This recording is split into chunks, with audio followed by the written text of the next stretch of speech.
নমস্কাৰ বন্ধুসকল, মই এটা নতুন ভিডিঅ'লৈ আপোনালোকক পুনৰবাৰ স্বাগতম জনাইছোঁ।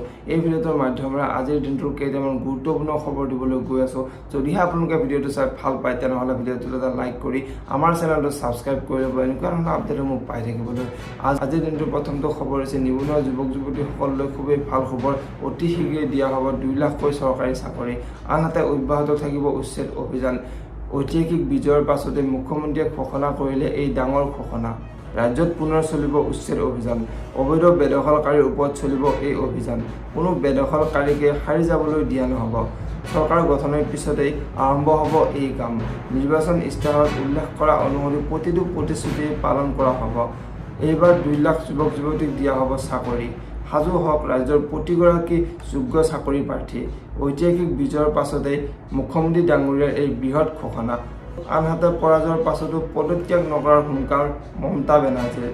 নিৰ্বাচন আয়োগে ষড়যন্ত্ৰ কৰি পৰাস্ত কৰা বুলি মন্তব্য কৰিলে মমতা বেনাৰ্জীয়ে। বিজেপি আৰু নিৰ্বাচন আয়োগে মিলি এই ষড়যন্ত্ৰ কৰা বুলি দাবী কৰিলে মমতা বেনাৰ্জীয়ে। প্ৰধানমন্ত্ৰী আৰু গৃহমন্ত্ৰী মিলি EVM খেলিমেলি কৰিছে বুলি দাবী কৰিলে মমতা বেনাৰ্জীয়ে। 10 তাৰিখে লাখ লাখ লোকৰ একাউণ্টত সোমাব ধন। অৰুণোদয় আঁচনিৰ লাখ লাখ হিতাধিকাৰীৰ একাউণ্টত জমা হ'ব 1250 টকাকৈ। আৰু এতিয়ালৈকে যদি KYC কৰা নাই তেনেহ'লে KYC কৰি লওক, তেতিয়াহে লাভ কৰিব এই ধন। আপোনালোকে যদিহে ভিডিঅ'টো চাই ভাল পালে তেনেহ'লে ভিডিঅ'টো এটা লাইক কৰি আমাৰ চেনেলটো ছাবস্ক্ৰাইব কৰি ল'ব। এনেকুৱা ধৰণৰ আপডেটসমূহ পাই থাকিবলৈ ধন্যবাদ।